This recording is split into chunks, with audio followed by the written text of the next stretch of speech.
Hello everyone, and warm welcome back to my channel once again. I hope you're all doing great by God's grace. So today I'm sharing with you corn dough recipe, okay? So how to make your corn dough for banku, for kenke, for cocoa, for whatever you need corn dough for. And I'm going to show you 4 ways of doing it, or 4 combos of making your corn dough.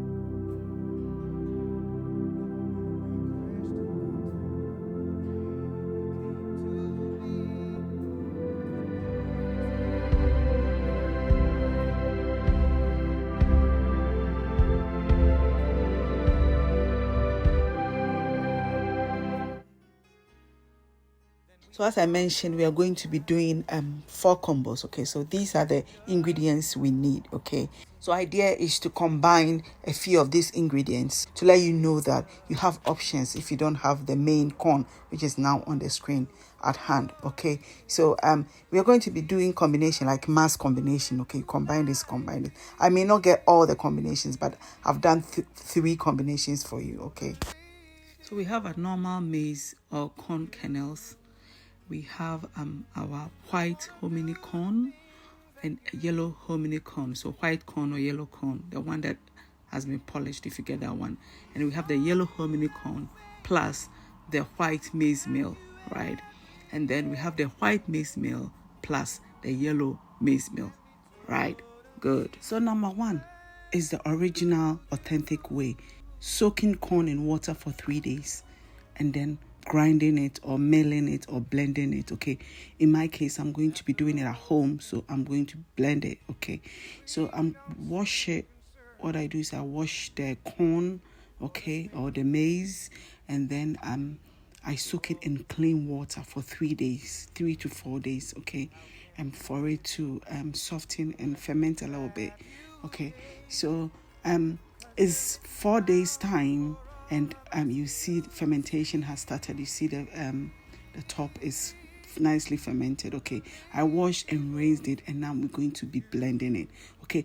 Back home, the blending process is dry, okay? But I'm going to show you a trick that you can blend and you get the perfect corn dough, and this one is best for kenke, okay? So we blend it. So back home we blend it dry and we mix it with water, but we are going to blend this one loose, like as loose as you see it. Don't worry, we're going to be even adding more water to it, okay?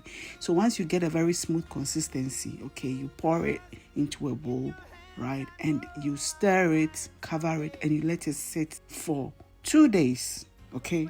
Or 3 days if you want for it to ferment, right? The reason I'm saying 2 days is because you're going to leave it out another day for you to get your 3 days, okay? But if you want it more fermented, you leave it out for longer, okay? So it's been 2 days and you see the color has already changed. So I'm draining the water, okay, that is settled on top, or like I'm decanting it, right? And in a sack, you can use a grape bath, a calico, an organza fabric, or a cheesecloth, nutmeg cloth, all those things, or nutmeg sack, whatever they call it, and you pour in your corn dough mixture, okay? So you're going to pour this wet thing inside, okay? Wet mixture in it, and then you're going to tie it and you're going to leave it to sit, okay? The key to not losing starch and not losing the corn or whatever it is that is inside, substance, it's not disturbing it, okay? So once you tie it, you don't disturb it. If you disturb it, that is when you lose, the starch from it, and you lose, a lot of quality, good, food. You know what I mean, okay? So you leave it to ferment, and mine, I let it ferment like it was nobody's business because I need it for kenke, and for kenke, it needs to ferment a lot. So it's been 7 days, and it's super fermented. So I'm going to take it out of my bag, cut the water that came out from it, okay? And I'm going to scrape all the fermentation that has gone on around it, okay? Usually you get it on the surface, but because mine was in the bag, it's all around it. So I'm using a spoon to scrape it. And you can imagine, how am I able to scrape this? Yeah, because it's so dense, it's all packed up, right? So I'll scrape it all and then I'll break it apart for you to see, and you see the beauty of this corn dough. It's the best corn dough you ever get, right? So you can ferment it for 3 days. I let mine ferment for longer, for like 7 days, because I need that fermentation for kinky, okay? Because kinky, when it's really fermented, it tastes nicer and you get the best. Okay, so that is our corn dough done. I'll pack it into a Ziploc bag and I'll freeze it. I'll name it, or I'll write a name on it before I get confused, because I'm making a lot of dough and I'll be bringing you different videos for mixes and other things. Okay, so I'll store that in the freezer. Okay, so number two, our next combo is using this broken white corn. So it's just normal corn that has been bleached, the one we use for oblayo. Okay, so this is an old one, so it was really dirty. So I'm going to wash it. I'm going to let that one sit and ferment for 3 days. And I'm doing the same for the yellow one. So it's the same, but this is the yellow corn one, right? I'll wash it, add water, and let it sit for 3 days and for it to ferment, right? And then we bring all of it together, right? So I'm doing this for those who don't have access to the first one, the maize kernel or the corn kernel or whatever. If you don't have access to that, this is another way. If you notice, the first one it's got this, it's not very white, it's got this cream color. So for us to sort of get to that color, that's why we add this yellow. So it's been 3 days and I've washed both corns and I'm scooping just a little bit. So depending on the color you want, if you want it more yellow, you add a more yellow corn. Okay, you add a little bit. So what I'm going to be doing is I'm going to be blending it, mixing it together and blending it. Okay. And once it's blended, I think we are going to do the same process we did for the first one. We pour it into a sack and not disturb it, and we let it sit for all the water, okay, excess water we don't need, to drain out. Okay, so that's what I'm doing now. This time I'm pouring it straight into the bag, and I'll let it sit for it to ferment. Okay, so you realize that this one will not ferment as much as the first one, because I'm going to be using this for banku, so it will ferment but not so over fermented. Hey, that one was really fermented when I make it. And one of the things too, I love the smell of fermentation, so I find it satisfying. So I don't know. So yeah, I tie it, and in the same, I put it, you have to put it on something that the water can drain through, otherwise you won't get what you want. So like sonye and a sieve and something like that. Okay, so it's been 4 days, and this is what we got. You see this one, the color is a bit yellow. Okay, but you can reduce the yellow corn for you to get a lighter color. Okay, so the next one is going to mix the yellow corn with a white maize meal or white eburayam, dry eburayam. Okay, so I blend the yellow corn. This is the third one. Okay, so we done two already. Sure, in the agro.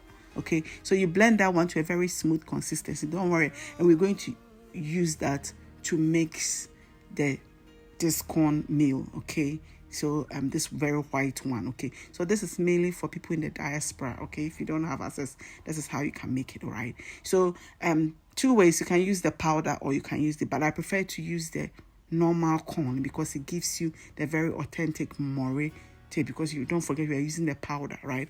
And for this one, I let it ferment for 7 days. The reason is the original one, you ferment the corn in the water for 3 days, you blend and you let it ferment for another 3 days. Okay, but this one straight up, so you're going to the white one especially, so we want that to ferment. Okay, and that corn is going to help it ferment and get that nice fermentation smell and the taste. So I've added more corn meal to it because I saw that this was too yellow, right? So you add more white milk, corn meal, and then I'm adding more of the mixture to mix it up, and then I'll set it down to ferment. At the beginning, it was in a big container and I divided it, so that we'll use that one for another day. It's for a different recipe. So do stay tuned, okay?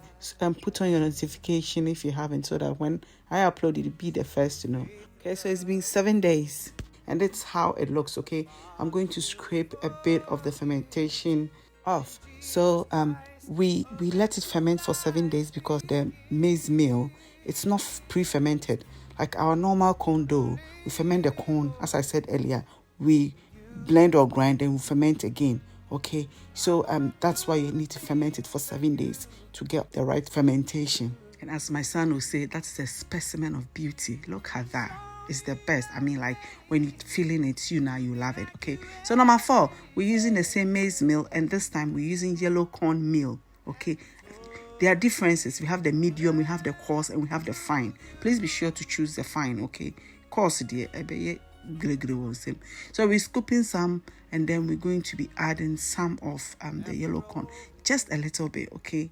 Just a little bit, so that we change that, we just sort of adjust the color from too white, because in benku and too white, it's a bit like cream on the cream side. So this mixture will sort of make it look similar or mimic that color, okay? But if you want it more yellow, my sister, I know she loves yellow corn, so she did the benku yellow, the kinky yellow, everything is yellow. If you add more, or just use the yellow corn, and you'll be fine, okay? So I've added water, I'll mix it, and I'm going to let it sit, and the same thing is going to happen. So what we've done for the other ones is the same thing. Let it sit and you let it ferment, okay?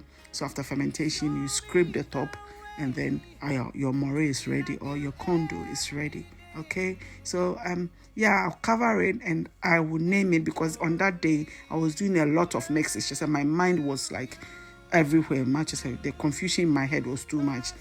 You find out maybe in time, because I'll be sharing all those videos with you. I have the mixes, I have the cassava dough, okay, the banku mix, okay? So look at that, it's fermented nicely, and I'm scraping the layer on top. That one there is rotten cry. Yeah, that shows that it's really fermented, right? But you don't eat it, you get sick. Then I say, we brew besa, pacho, manensa, we inquire the manensa, why, it's raw, yapel, or pomudin. Okay, so that one is really done, and that one too. I really love the consistency at the end. The key to this one, let it ferment for longer, okay? Let the water stay in, and for it to soften the grains and everything, for it to ferment for longer. So 7 days max. Okay, so and that is everything done. So I hope you find this useful, one of these useful, and you can use one wherever you are. And I'm grateful to you. Thank you for joining me. And don't forget to like this video, share, and subscribe. And I'll surely see you in the next one. Bye.